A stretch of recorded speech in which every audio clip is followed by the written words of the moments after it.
en la iglesia en donde yo asistía. Por eso, con mis propios ahorros, yo compré el piano, yo compré el bajo, yo compré la batería, porque yo quería una iglesia espectacular. Yo fui fiel pastoreando, cuidando a los jóvenes. Yo fui fiel con mis grupos de conexión o mis células en esta iglesia. Hasta que finalmente Dios tuvo que sacarme de allí. Porque tristemente algunos hombres viejos no quieren cambiar. Y Jesús dijo que Él no va a poner su visión, su vino nuevo, en un odre viejo. Pues la iglesia que hoy pastoreo fue la iglesia que yo vi en mis sueños hace 45 años. Pero la iglesia del futuro es la iglesia con la que mis hijos están soñando hoy. Es la iglesia con la cual mis futuros nietos van a soñar. Por eso tenemos que ser sensibles a la nueva generación. Recuerdo, hace un tiempo oí un mensaje profético de un gran hombre de Dios. Y el mensaje profético fue el siguiente: hemos traicionado a la nueva generación. Y esta persona ilustró ese mensaje con el caso del rey Ezequías. No sé si conocen la historia. El rey Ezequías iba a morir. Y el profeta Isaías fue a decirle que se preparara para la muerte, pero le clamó al Señor que Él tuviera misericordia y que lo sanara, y el Señor lo sanó. Y por eso el profeta volvió y le dio un mensaje y le habló acerca de que durante su reinado Él no iba a sufrir. Y este rey dijo: lo que viene sobre Israel no me va a afectar a mí, solo va a afectar a mis hijos y a los hijos de mis hijos. Y tristemente esta es la actitud de muchos pastores. Solo piensan en su generación, piensan en que su iglesia sea wow mientras ellos estén viviendo, pero que con respecto a las generaciones futuras. Por eso pregunto, pastores, ¿estamos siendo relevantes a las necesidades de la nueva generación? ¿Estamos respondiendo sus preguntas? ¿Conocemos la música que ellos oyen? La generación de mi mamá tiene 86 años y no falta jamás a la iglesia. Y aunque nuestra música es muy diferente a la música de su época, ella salta al igual que todos los jóvenes. Pero la música de mi mamá eran los himnos, y yo amo los himnos. De hecho, nuestra iglesia hizo toda una producción de himnos y hasta me dejaron cantar. Pero luego Dios levantó una nueva ola de alabanza y adoración. Y nuestra iglesia los que participamos en esta ola nos conocemos como su presencia music. Es la música, pero ya de hace 10, 15 años. Pero hoy estamos viviendo un tiempo muy diferente. La música de la nueva generación es totalmente diferente. Y a mí al comienzo me costó aceptarla. ¿Por qué? Porque hemos traicionado, o a veces somos traidores de la nueva generación. Dios levantó y Dios usó a mi hija para eso. Y el grupo se llama Next Wave. Y es una música revolucionaria. Mi hija, y si pueden ver los videos que ha hecho, hizo un video en donde estaban haciendo como karate, como si fueran esos muñequitos de China o de Japón. Eso que les gusta a los jóvenes. Y la última es el anime, eso es. Y la última producción que ella hizo tiene que ver con lo que está sufriendo la juventud de hoy, especialmente después de la pandemia, y es la depresión y la ansiedad. Y ella hizo un video en donde se está ahogando en el mar. Y comienza a cantar, inhala, exhala. Tienes que aprender a inhalar y a exhalar. Si estás pasando por la ansiedad o la depresión, tienes que aprender a respirar el viento del Espíritu Santo. Pero también escribe otro donde habla acerca de paz, un mensaje que la nueva generación necesita. Pero encontramos algunos de la vieja generación que lo único que hacen es criticar. Pero ¿saben por qué? Porque hemos traicionado a la nueva generación. Mi hija me hizo quitar el púlpito, por eso cuando subí me aseguré de bajar todo esto, lo volvieron a llenar. Y ella me dijo, es que el púlpito es una barrera entre los jóvenes y tú. Por eso y ahora, así mi carne no me gustaba, porque yo, aquí esta era mi zona de confort. Pero ella me dijo, los jóvenes necesitan sentir que estás cerca de ellos. Tenemos que oír a la nueva generación. También me quitó la corbata endemoniada.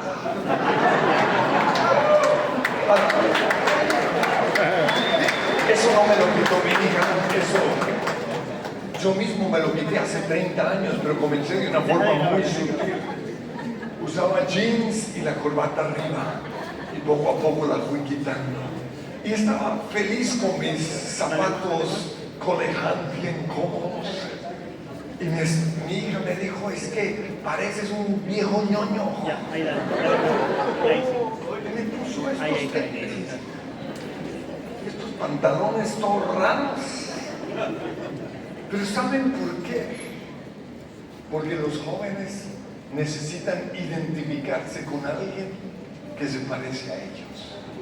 Alguien que los entienda. Alguien que se baje a donde ellos están.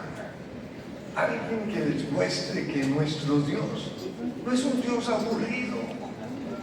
Es un Dios como ellos. Pero tristemente en muchas iglesias hemos traicionado a la nueva generación. Nuestra música es muy contemporánea. Y muchos me dijeron, y no van a perder a los mayores y a los ancianos, todo lo contrario.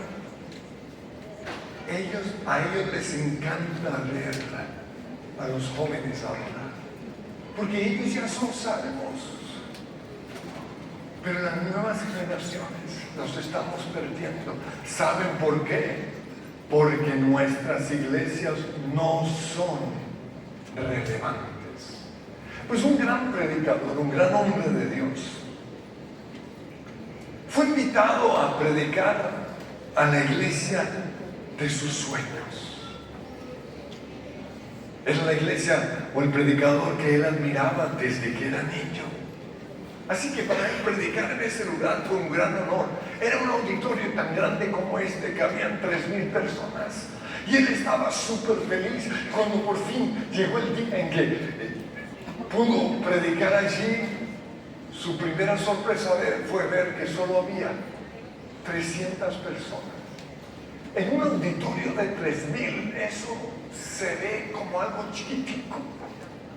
Por eso al final de su predicación le preguntó a la gente, ¿y dónde están las multitudes que antes venían a la iglesia? Y le respondieron, se murieron. Y Dios le dijo, eso te va a pasar también a ti, si descuidas a las nuevas generaciones. Él llegó a su casa, a su iglesia, y cambió totalmente su forma de hacer iglesia. Pregunto, ¿cuántos jóvenes predican en sus iglesias? ¿Sabían ustedes que los discípulos, todos, tenían menos de 30 años? Y hoy tenemos viejos ñoños como yo predicando de 60 años. ¿Cuántos jóvenes predican en tu iglesia? En nuestra iglesia tengo como 8 que ya predican. Y son unos predicadores impresionantes, empezando por mi propia hija. Pero yo tuve que confiar en ellos. Tuve que creer en ellos. Cuando iniciamos nuestra iglesia, yo creía que mis hijos se amarían a Dios así como yo lo amé. A pesar de estar en una iglesia aburrida, yo amé a Dios con todo mi corazón y desde entonces hasta hoy nunca he pensado en traicionar a Dios. Pero de repente mis hijos me dijeron, estamos aburridos porque la profesora es aburridísima, la música es malísima. Y comenzó a hablarnos de lo que era en ese momento, y estoy hablando hace unos 25 años, su presencia Kids. Comenzamos a analizarlo y nos dimos cuenta que teníamos que darle prioridad a los niños. Así que en nuestra iglesia trabajamos de esta forma. Yo soy el visionario, yo soy como el capitán de un barco. Yo digo, nos vamos para Hawái. Y mi esposa es la que agarra el timón y lleva el barco a Hawái. Entonces ella llegó con su cuaderno de notas y me preguntó, ¿cómo te gustaría que fuese la iglesia de los niños? Y yo pensé, en primer lugar, los niños no aguantan más de 2 canciones. Y la primera canción debe ser una canción que los lleve a saltar, que los lleve a moverse. Y la siguiente debe ser una canción que los lleve a adorar. Entonces, así lo diseñamos. Lo siguiente que hicimos fue una obra de teatro. Todos los fines de semana tenemos una obra de teatro. Pero para eso tuvimos que contratar como a 20 personas para que escribieran la obra de teatro, para que fuesen actores, para que planearan todo alrededor de su presencia Kids. Entonces, cuando los niños llegan, lo primero que hacen es alabar, buena música, buen sonido, luego adorar. Y lo impresionante, no sé cómo lo logramos, pero los niños adoran, levantan sus manos, algunos lloran. Y luego tienen la obra de teatro, que dura unos 10 minutos, con los mejores actores del mundo. Algunos salieron de ahí para la televisión, porque ahí es donde los formamos. Luego todos los niños, que en cada culto son como de 700 a 1000 personas, se van a sus diferentes salones, en donde tienen al mejor predicador. Porque a los niños hay que darles lo mejor de lo mejor. Los mejores predicadores de nuestra iglesia fueron formados en la iglesia de los niños. Porque si tú le puedes predicar a un niño, le puedes predicar a cualquiera. Pero le limitamos la predicación a 10 minutos. Solo 10 minutos. Después hacen su obra manual. Y ya han pasado casi una hora. Y luego mi esposa, recuerdo que me dijo, ¿y qué más le harías a tus hijos? Y yo recordé una vez cuando yo tenía 11 años que fuimos de regreso a Australia y en una iglesia nos dieron jugo de naranja con galletas. ¡Oh!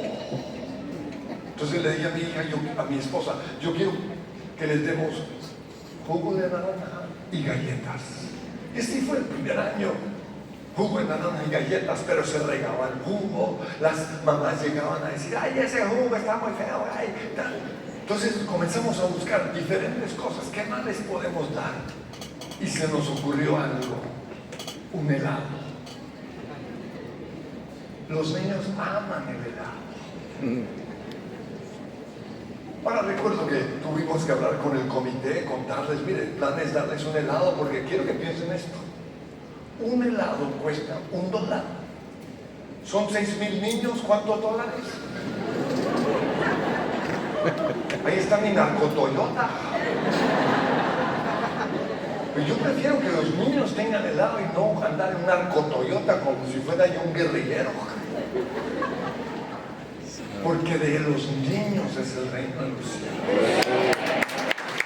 No podemos descuidar la nueva generación. Pero ¿qué es lo lindo del helado? Siempre que entrevistan a los niños, ellos me dicen: pastor, gracias por el helado. Pero no solo eso. Es probable que algunos de esos niños se alejen del Señor. Tristemente muchos, cuando llegan a la universidad, se alejan de Dios. Pero así como yo recordé unos 30 años después, ese jugo en naranja y esa galleta que me dieron en Australia, y hasta el día de hoy, cada vez que viajo a Australia, me traigo como 10 paquetes de esas galletas, simplemente para recordar ese momento. Lo más probable es que esos niños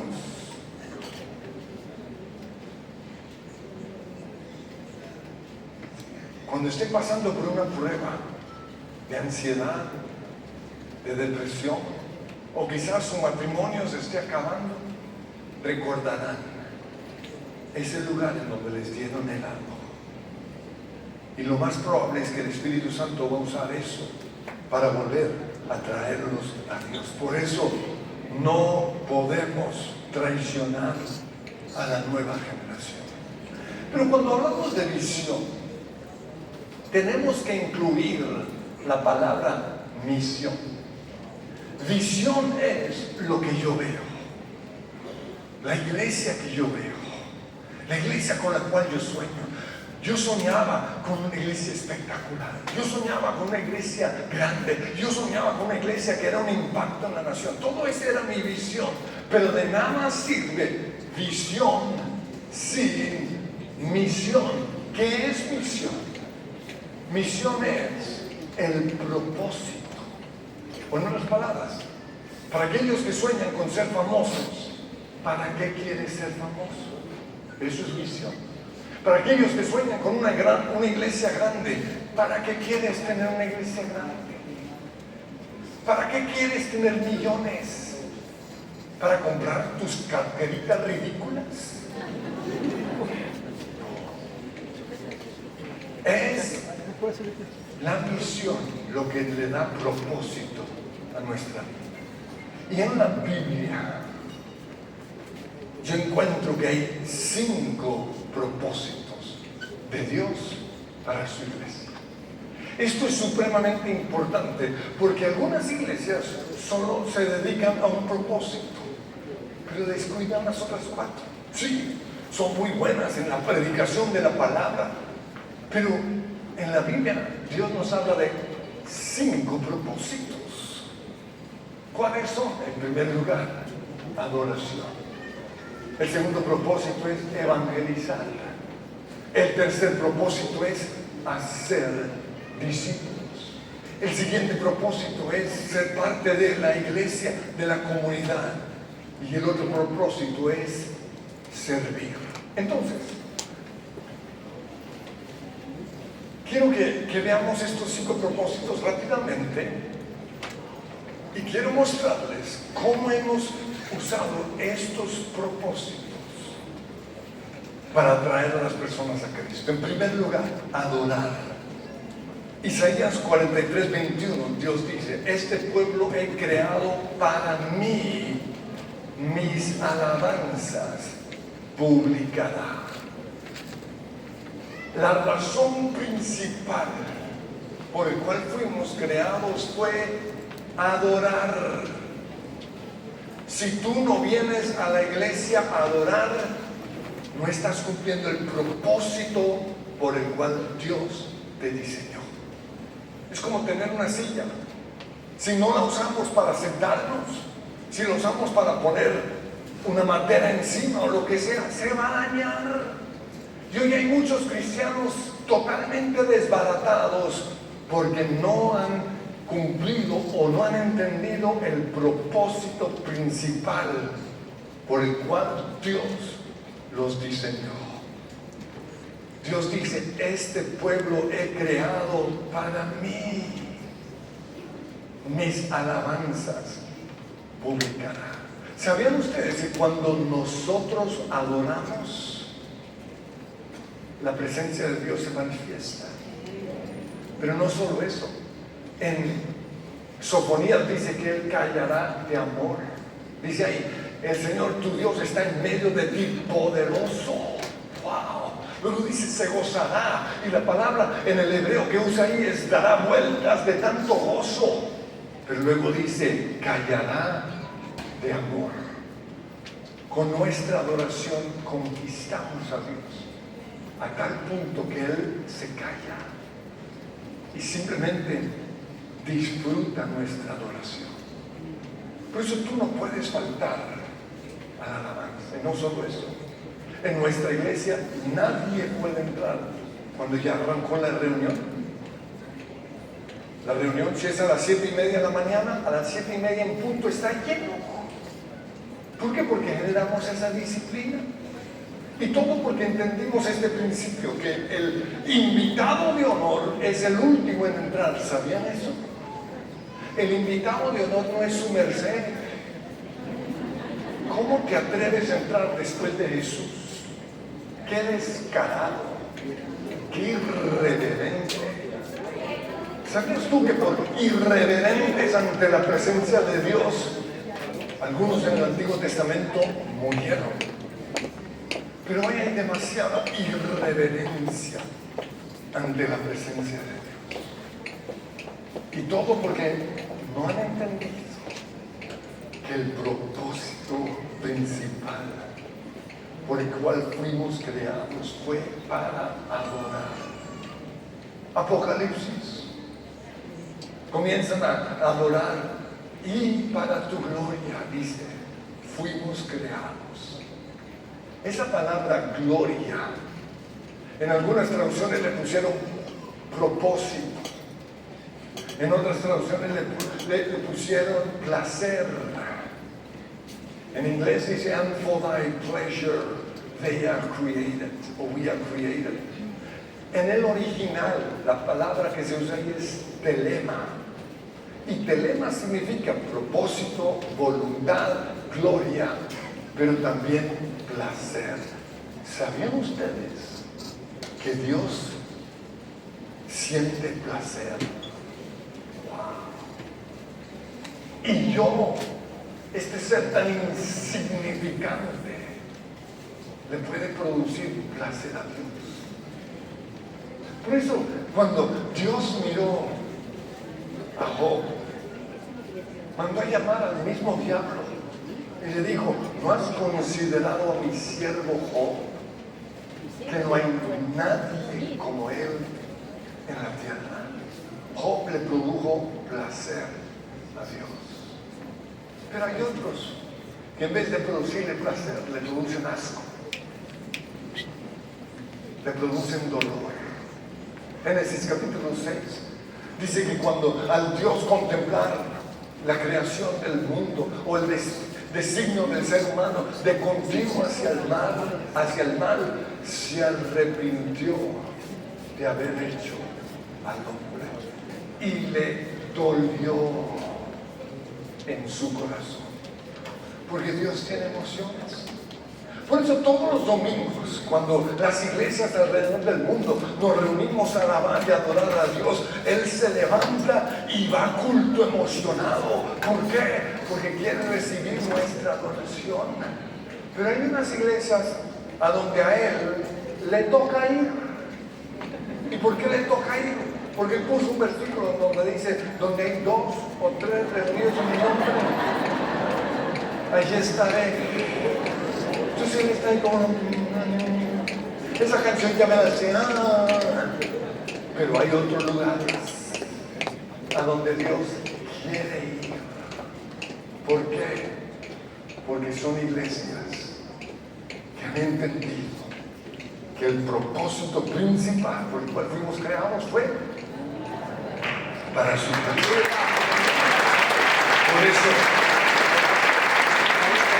la alabanza no puede seguir siendo un relleno en nuestras iglesias. Mientras llega la gente tarde, o peor, mientras llega el predicador, qué descarado. Predicador que va a nuestra iglesia y no participa en la alabanza, nunca más lo volvemos a invitar. ¿Por qué? Porque fuimos creados para el placer de Dios. Número 2, segundo propósito, predicar el evangelio. Wow. Yo soy de la generación que nos tocó predicar de puerta en puerta. Nos tocó salir a hacer películas o llevar películas, hacer de todo para que la gente se salvara. ¿Saben cuántos se salvaron? Nadie. Eso no sirve. Por eso necesitamos ideas creativas para cumplir ese mandato del Señor. Y hay ideas increíbles como milagros y sanidades. Eso atrae a la gente. Pero al igual que en el tiempo de Jesús, muchos van atraídos por los milagros, pero no por Jesús. Por eso Jesús les dijo: ustedes me siguen porque les di de comer y por las señales que hice, pero no entendieron la razón de las señales. Y encontramos uno de los versículos más tristes en la Biblia. Y fíjense que es el Juan 6:66. El número de la bestia. Dice: a partir de ese momento, muchos de sus seguidores se alejaron, se apartaron de él. Los grupos de conexión, como los llamamos en nuestra iglesia, o las células, es una herramienta que Dios nos ha dado para ganar a esa gente para Cristo. Porque gente que no va a sus iglesias, van a las casas. Y es una gran oportunidad para predicarles. Pero en nuestra iglesia, debido quizás a ese sueño de ese niño aburrido, descubrimos que lo que Dios nos había dado, la herramienta más grande que Dios nos había dado para atraer a las personas, era la misma iglesia. Por eso quiero mostrarles cómo pueden tener una iglesia así. No me quedan sino 4, ¿me dan otros 5 minutos? Sí, qué pena, se me fue el tiempo no sé dónde. Espera.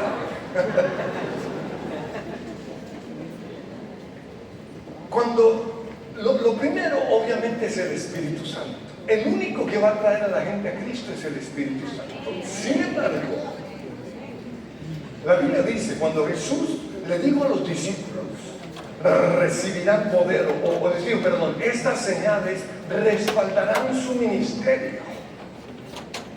La Biblia dice que inmediatamente después los discípulos salieron y predicaron la palabra, y el Señor confirmaba lo que ellos predicaban con señales y milagros, con prodigios. Entonces aquí vemos que el Espíritu Santo hace algo, pero nosotros también tenemos que hacer algo. Y eso fue lo que aprendimos. En primer lugar, aprendimos a tener una iglesia espectacular. ¿Qué es una iglesia espectacular? Es una iglesia, en primer lugar, agradable a la vista. Ahí vienen los detalles de estas pantallas, de las luces, de la cruz. Todo esto tiene como propósito capturar la atención. Pero no solo eso, tiene que ser agradable al oído. En la mayoría de iglesias el sonido es terrible. Yo predicaba en iglesias en donde un mensaje mío se repite 7 veces. ¿Por qué? Porque hay tanto eco. No predica así, nadie entiende. Por eso es que los llevan a emocionarse y todo eso. No, hay que trabajar en el diseño, en la acústica del lugar. De eso se trata Coicón, de enseñarnos a arreglar nuestros lugares para que el sonido sea perfecto. Pero también tiene que ser agradable al olfato. Tiene que oler rico. Y aquí me refiero a los baños. Yo recuerdo un día mi esposa me salió con un presupuesto para la iglesia, para los baños. que le iba a poner flores. Le dije, ¿cómo le vas a poner flores al baño? Pero la gente que va y nos visita queda impactada al entrar a los baños. Y en primer lugar, no huele a lo que generalmente huelen los baños, pero también hay flores, pequeños detalles, pero también agradable para el cuerpo, buenas sillas. El ministerio de impresión en una iglesia es supremamente importante. Eso tiene que ver con servidores amables y gente linda. ¿Sabían ustedes que solo tenemos una oportunidad para causar una buena impresión? ¿Cómo lo vas a hacer? Los estudios demuestran que una persona decide volver o no volver a la iglesia después de los primeros 15 minutos. En otras palabras, el menos importante es el predicador. Lo más importante son los que lo reciben, la gente que está allí, el sonido, el lugar, la primera impresión. Yo recuerdo que en una ocasión un hombre famoso llegó a nuestra iglesia, muy conocido en Colombia, y el que lo traía se me acercó y me dijo: pastor, yo no soy de esta iglesia, pero yo lo traje aquí porque sabía que le gustaría.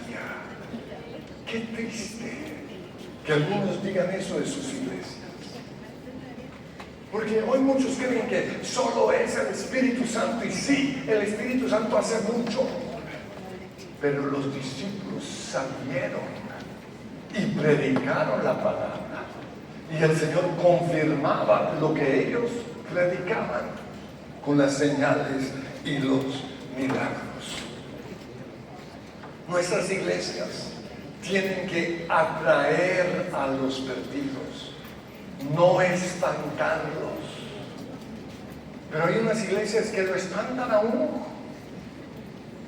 Pastores, les pongo este trabajo, de vez en cuando vístense como pastores undercover. ¿Se han visto esa película? Pastores en cubierta, que nadie los reconozca, y visiten una iglesia a ver cómo es de mala. Y luego piensen, eso es lo que sus miembros tienen que aguantar todos los fines de semana. Quiero mencionar algunas de las cosas que espantan a las personas. En primer lugar, ay no, ya tengo que acabar, pero con eso termino. En primer lugar, la recogida de las ofrendas. ¿Saben ustedes que lo que la gente más odia del mundo es que en una iglesia se pida plata? Entonces, yo pregunto, si ustedes saben que eso es lo que más odian, ¿por qué se demoran tanto pidiendo plata? ¿Por qué repiten el mismo mensaje? La iglesia ya lo sabe. Ni que fueran burros para volver a repetirle lo mismo. En nuestra iglesia solo oramos por la ofrenda, ni predicamos ni nada, ni siquiera les decimos. Ya desde la pandemia ni siquiera pasamos los platos y la ofrenda no se bajó, todo lo contrario, se subió. Lo otro que espanta a la gente es la mala cara de los servidores. Yo soy australiano y cuando yo vengo de Australia, primero me subo a un avión de Qantas, que es la línea de Australia. ¡Qué auxiliares de vuelo tan lindos, espectaculares! ¡Oh! Pero cuando llegamos a Los Ángeles y nos subimos a Avianca, Dios nos libre. Estoy hablando de Avianca en Colombia, el de Ecuador son lindos.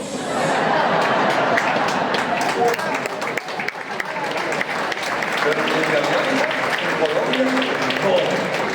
Se parecen a algunos diáconos de las iglesias. ¿Saben qué más espanta a la gente hoy con esta? Los predicadores que gritan.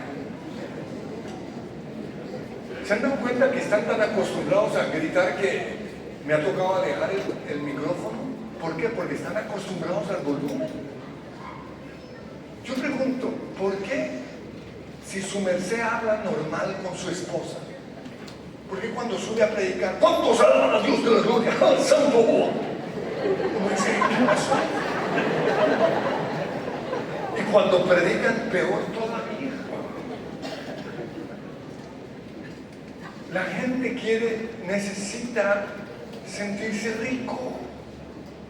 Y no solo eso, tenemos que hablar el lenguaje de la gente, no la iglesia, la gente de afuera. Se trata de atraer a los perdidos a Cristo. Habla el lenguaje de la gente. Ellos no entienden, esos incircuncisos desgraciados. Pobre, ay, Señor. O peor todavía, ¿cuántos aquí han sido lavados con la sangre del cordero? ¿No piensan dónde lo lavan a uno con esa sangre? Pero son frases que hemos repetido tanto que creemos que son normales. No son normales. Por eso nosotros cambiamos la frase evangelizar por atraer a las personas a Cristo. La Biblia dice que cuando Jesús predicaba, wow, la gente se impactaba. La gente era como, wow. Marcos 12:37 dice, la gran multitud se deleitaba al escucharlo. En Mateo 22:33 dice que la gente se admiraba de su enseñanza. Quedaron atónitos, dice la traducción viviente. Y la Biblia al día dice, boquiabiertos. Pero lo siguiente, por favor, prediquen la Biblia. Yo quisiera hacer, y hoy prediqué muy diferente, generalmente yo predico con mis notas. ¿Por qué? Porque tengo tantos versículos que no hay nadie que es capaz de memorizarse tantos versículos. Pero yo sé el poder de la palabra. Y cuando yo leo un versículo, yo uso pasión, entonación. Manejo muy bien las tildes, los signos de puntuación. ¿Por qué? Porque es supremamente importante, porque este es el libro que va a cambiar sus vidas. Que vive el área del espíritu que discierne las intenciones del corazón. Predica la Biblia. Y otra cosa, latinoamericanos, yo soy australiano y tengo a veces mejor español que muchos. Yo he oído unas palabras, habemos muchos aquí, uy, ¿cómo son tan brutos? Han habido, uy, líbranos. Usemos bien el español. Lo otro, si queremos atraer a las personas, necesitamos reuniones cortas. Nuestras reuniones duran 1:15. Y tenemos todo. Y no solo eso, la última reunión del domingo y la última del sábado, porque tenemos ahorita 7 reuniones, solo dura 1 hora. Espectacular. Se volvió la reunión favorita de la iglesia. Repleta. ¿Por qué? Porque estamos viviendo en el tiempo de Twitter, en donde tenemos que acortar nuestras palabras. Muchas gracias. Me faltaron 3 propósitos: plantar una iglesia, hacer discípulos, y la tercera, vivir para servir.